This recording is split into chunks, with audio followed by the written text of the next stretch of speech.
आप सबका स्वागत है। नमस्कार। प्रेस कॉन्फ्रेंस में आने से पहले आज टीवी चैनल के ऊपर अभी जो दृश्य देखने को मिला है वो बहुत ही हृदय विदारक है, बहुत ही चिंताजनक है।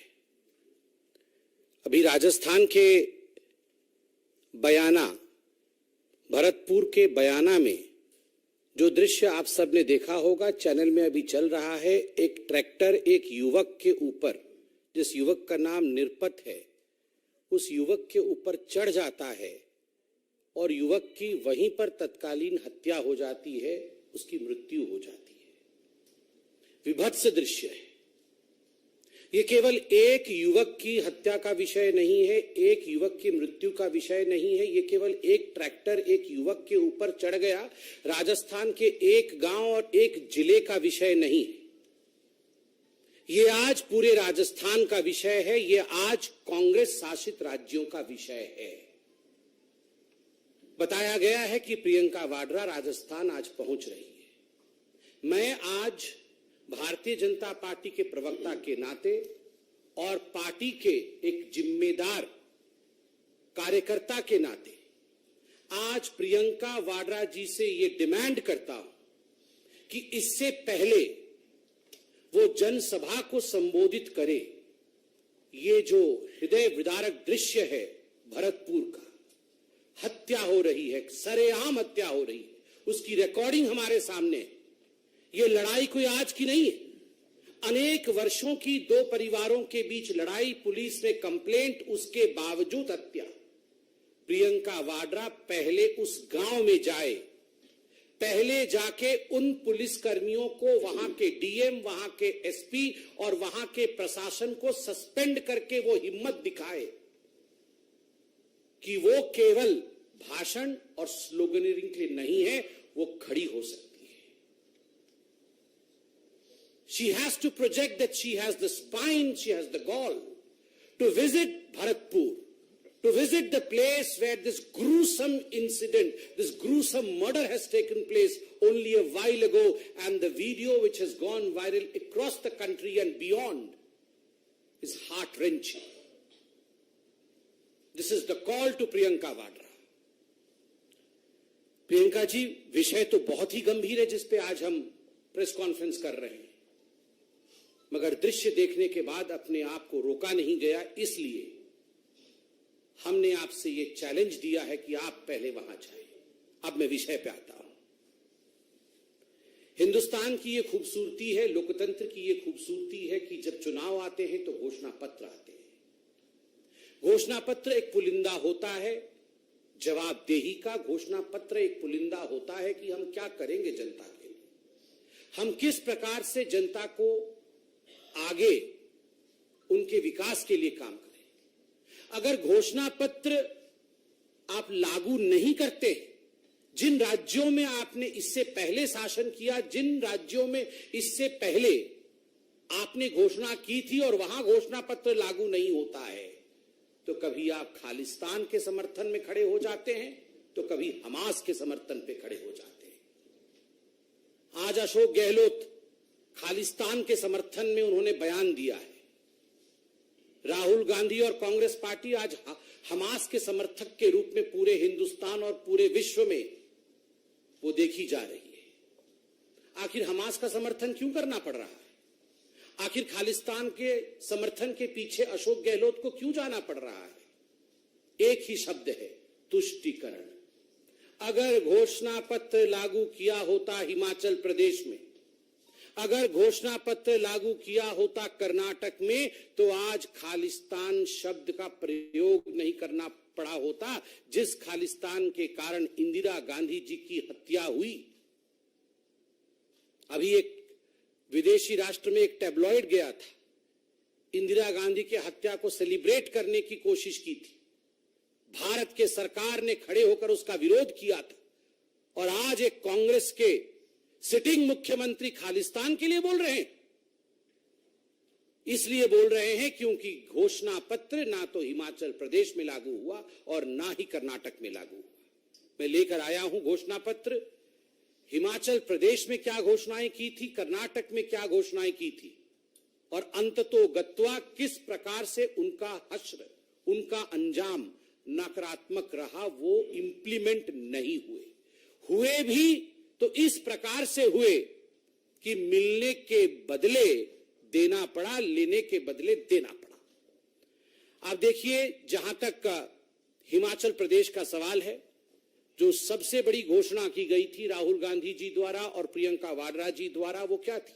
युवाओं को लेकर थी कि हम सत्ता में आएंगे। हिमाचल प्रदेश में पहली कैबिनेट की बैठक में 5 लाख युवकों को रोजगार दी जाएगी। 5 लाख युवकों को, 1 लाख नहीं, 2 लाख नहीं, 20,000 नहीं, 25,000 नहीं, एक साथ 5 लाख युवकों को नौकरी दे दी जाएगी। और वो भी कोई 10-12 कैबिनेट में नहीं, पहली कैबिनेट में इसकी घोषणा होगी।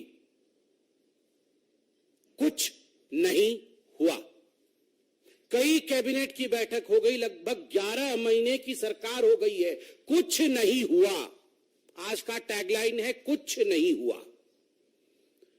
दूसरी बड़ी घोषणा क्या थी प्रियंका वाड्रा जी द्वारा? प्रियंका जी, आप तो आज पहले हमारा चैलेंज भरतपुर वाला एक्सेप्ट करिए और ये दूसरा चैलेंज मैं आपके सामने रख रहा हूं। आपने हिमाचल प्रदेश में सीना ठोक के कहा था, आपने सर उठाकर कहा था हिमाचल प्रदेश में कि हम 22 लाख महिलाओं को 1,500 रुपए मुआवजा देंगे। 1,500 रुपए प्रति माह मुआवजा 22 लाख महिलाओं को। लाख तो ऐसे बोलते हैं जैसे पता नहीं। 5 लाख युवक, 22 लाख महिलाएं, कुछ नहीं हुआ। क्या हुआ? 1150 रुपए और 1350 रुपए जो हिमाचल प्रदेश में जयराम ठाकुर जी की सरकार, भारतीय जनता पार्टी की सरकार जो मुआवजा महिलाओं को दे रही थी, जो पेंशन दे रही थी, उसे बढ़ा करके 1,500 कर दिया। 1350 तो हम ही दे रहे थे। आपने कहा था अतिरिक्त 22 लाख महिलाओं को आप देंगे 1,500 रुपए। क्या हो गया? भुगतान क्यों नहीं हुआ? कुछ नहीं हुआ। 300 यूनिट बिजली फ्री देंगे, 300 यूनिट बिजली फ्री देंगे, कुछ नहीं हुआ। उल्टा 125 यूनिट जो फ्री जयराम ठाकुर जी की सरकार, भारतीय जनता पार्टी की सरकार हिमाचल प्रदेश में दे रही थी, उसे भी कैंसिल कर दिया गया। 300 यूनिट बिजली फ्री देंगे, कुछ नहीं हुआ। युवाओं के लिए 680 करोड़ रुपए का स्टार्टअप फंड स्टार्ट करेंगे पहली कैबिनेट की बैठक में। और सब कुछ पहली कैबिनेट की बैठक में ही करने वाले थे। पहली कैबिनेट की बैठक में 680 करोड़ रुपए राहुल गांधी जी युवाओं को स्टार्टअप में देने वाले थे। अंजाम कुछ नहीं हुआ। और तो और प्रियंका वाड्रा और राहुल गांधी जी ने कहा था हिमाचल प्रदेश में जाकर के कि मोबाइल क्लिनिक से हर गांव में हम मुफ्त इलाज पहुंचाएंगे। हर गांव में मोबाइल क्लिनिक जाएगी। पहली कैबिनेट की बैठक में यह पारित हो जाएगी और गांव-गांव में जाके मोबाइल यूनिट काम करेगी। अंजाम कुछ नहीं हुआ। एक भी मोबाइल यूनिट, आप यहां मीडिया के सब वरिष्ठ लोग बैठे हैं, एक भी रिकॉर्डिंग करके लाके दिखा दीजिए कि कहीं मोबाइल यूनिट से वहां चिकित्सा चल रहा है। कुछ नहीं हुआ। पशुपालकों से हर दिन 10 लीटर दूध खरीदेंगे, 10 लीटर दूध खरीदेंगे। यह हिमाचल प्रदेश में कांग्रेस ने अपने घोषणा पत्र में कहा था। गूगल करके अभी निकालिए घोषणा पत्र। हम घोषणा पत्र लेके नहीं आए हैं। कांग्रेस के घोषणा पत्र को हम न छूते हैं न उस पर विश्वास करते हैं। आप जरा रिसर्च कर लीजिएगा, लिखा हुआ था पशुपालकों से 10 लीटर दूध खरीदा जाएगा प्रतिदिन। कुछ नहीं हुआ। मैं तो आज युवकों से कहूंगा, युवकों आज आप ट्विटर में ये हैशटैग चलाइए, कुछ नहीं हुआ। और उसके बाद 2 रुपए किलो गोबर भी खरीदा जाएगा। ये जो लोग गौवंश के खिलाफ थे, दबाव में आके इन्होंने कहा था दूध खरीदेंगे, गोबर खरीदेंगे, उसका भी स्टेटस कुछ नहीं हुआ। ये हिमाचल प्रदेश में स्टेटस है। और तो और हिमाचल प्रदेश में मुख्यमंत्री सक्कू जी, उप मुख्यमंत्री अग्निहोत्री जी और प्रियंका वाड्रा जी ने जाके कहा था कि 63,000 पद अभी खाली है, सरकारी पद। उसमें 37,000 नए पद जोड़ करके 1 लाख लोगों को नौकरी दी जाएगी, तत्कालीन दिया जाएगा। जैसे ही हम सरकार में आएंगे तत्क्षणात नौकरी दी जाएगी। स्टेटस कुछ नहीं हुआ। कुल मिलाकर के ये सब कुछ नहीं हुआ कैटेगरी में। हिमाचल प्रदेश में कुछ नहीं हुआ। अब कर्नाटक में क्या हुआ है इसकी कहानी भी आप सुनिए। आप तो जानते ही हैं, एक ही व्यक्ति के घर से 120 करोड़ रुपए 102 करोड़ रुपए निकल रहा है। ट्रांसपोर्टर, कॉन्ट्रैक्टर, इंजीनियर, जिसको देखो आज कर्नाटक में वो हड़ताल में है। घोषणा पत्र में क्या कहा था? घोषणा पत्र में कहा था कि शक्ति स्कीम लागू होगी, जिसमें महिलाओं के लिए पब्लिक ट्रांसपोर्टेशन फ्री होगा। इंप्लीमेंट करने की कोशिश की गई, नतीजा क्या हुआ? Over crowding. जो लोग शांतिप्रिय तरीके से बस में महिलाएं जा पा रही थी वो आज जा नहीं पा रही। जो तनख्वाह मिलती थी बस ड्राइवर, कंडक्टर और उनके स्टाफ को, आज वो तनख्वाहें बंद पड़ी हैं, डिले हो रही है, तनख्वाहें नहीं जा रही हैं। कितना लॉस हो रहा है इसमें बड़े अच्छे से कर्नाटक की मैं अखबारों में देख रहा हूं। Estimated loss is around 1563 crore रुपए for the KSRTC, Karnataka state road transport corporation का लगभग 1600 करोड़ रुपए का नुकसान है। ठीक उसी प्रकार 770 करोड़ रुपए का BMTC का नुकसान है। 906 करोड़ रुपए का NWKRTC का नुकसान है और 810 करोड़ रुपए का KKRTC का नुकसान है। नुकसान ही नुकसान, इंप्लीमेंट नहीं हो पा रहा है। दूसरा, गृह ज्योति। हम बिल्कुल गृह ज्योति, हर घर में बिजली आ जाएगी, हर घर में मुफ्त बिजली देंगे गृह ज्योति। आज कर्नाटक में गृह अंधकार, ज्योति पहुंच नहीं रही है, बिजली पहुंच नहीं रही है और इस वादे के कारण आज अंधकार में कर्नाटक डूबा हुआ है। वो होता है ना, आप कुछ भी वो कोई आप दरखास्त लाते हैं कि मुफ्त मिलेगा तो उसमें एक एस्ट्रिक होता है, नीचे कंडीशन छोटे छोटे लिखे रहते हैं, जिनको माइक्रोस्कोप में पढ़ो तो जाके मालूम पड़ता है कि उसमें कंडीशन तो बड़े भयंकर थे। तो गृह ज्योति में भी एस्ट्रिक लगा करके ऐसे कंडीशन लगा रखे हैं कि किसी को गृह ज्योति योजना का लाभ कर्नाटक के अंदर आज कांग्रेस की सरकार में मिल नहीं रहा है। और नतीजा पावर कट, नतीजा टेक्निकल ग्लिच। आप में से कोई भी कर्नाटक में जाकर इस पर शोध कर सकता है। गृह लक्ष्मी योजना, 2000 रुपए मंथली असिस्टेंस। जो महिला परिवार की हेड है उसको 2000 रुपए प्रति महीने दिए जाएंगे गृह लक्ष्मी योजना के माध्यम से। राहुल गांधी जी ने भरी सभा में कहा था, पहली कैबिनेट की बैठक में लागू करेंगे कहा था। क्या हुआ है? क्या हुआ है?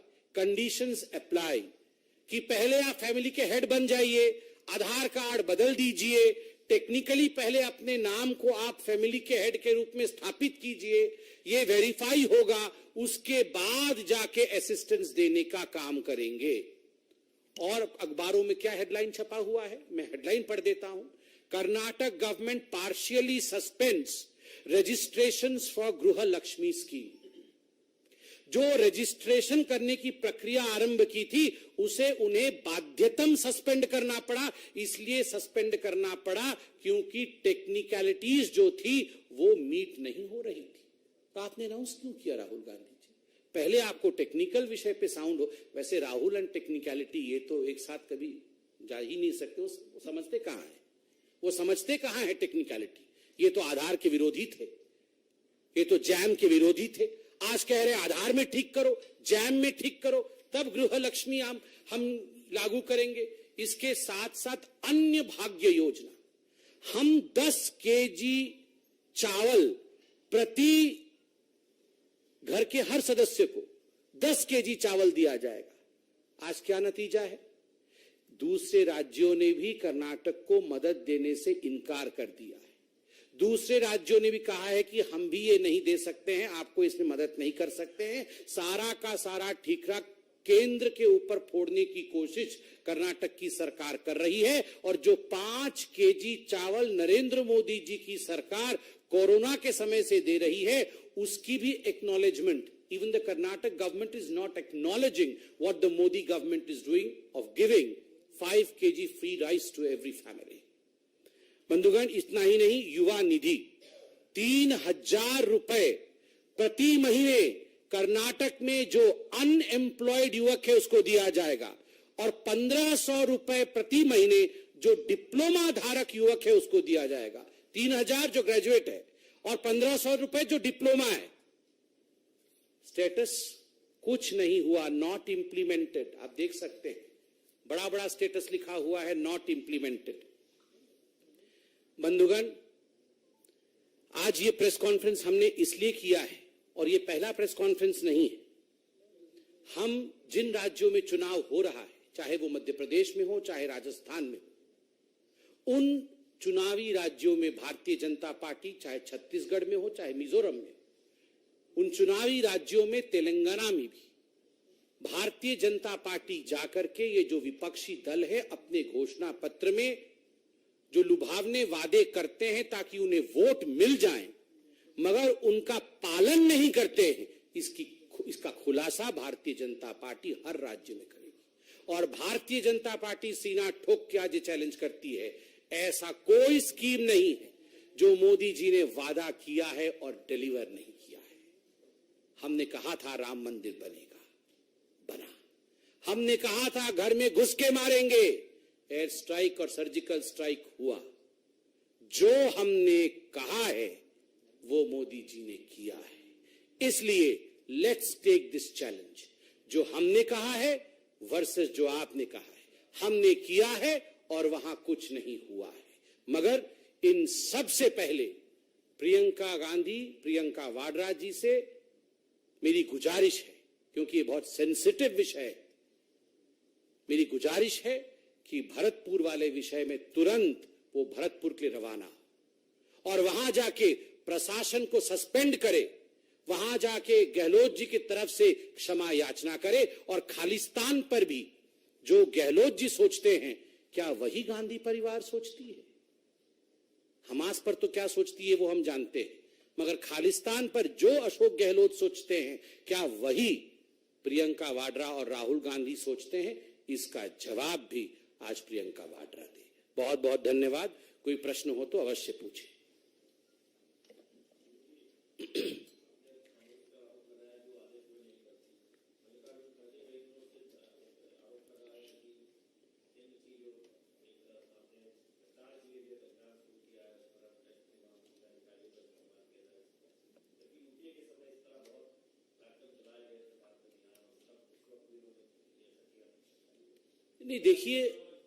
नहीं देखिए, ये जो डिपार्टमेंट्स हैं, चाहे ईडी हो चाहे सीबीआई हो, आपको क्या लगता है ये अपना काम नहीं करे? यही तो चल रहा था इस देश में इतने वर्षों तक। इस देश में क्या चल रहा था? खुलेआम चोरी लूट हो रही थी। कांग्रेस के लोग राज्यों को एटीएम की तरह इस्तेमाल करते थे, घरों में करोड़ों रुपए स्टैश करके रखते थे। आज क्या हो रहा है? आज ये पैसे कर्नाटक से उठा करके तेलंगाना भेज रहे हैं चुनाव के लिए। एटीएम के रूप में कर्नाटक का प्रयोग हो रहा है। और क्या ईडी और सीबीआई हाथ पे हाथ धर के बैठे रहे? जब हम डिबेट में जाते थे तो हमें याद है आप ही के चैनलों के एंकर हमें पूछते थे, when will this country change? कब ये देश बदलेगा? कब यहां पर पॉलिटिशियंस भी पकड़े जाएंगे? पकड़े जा रहे हैं।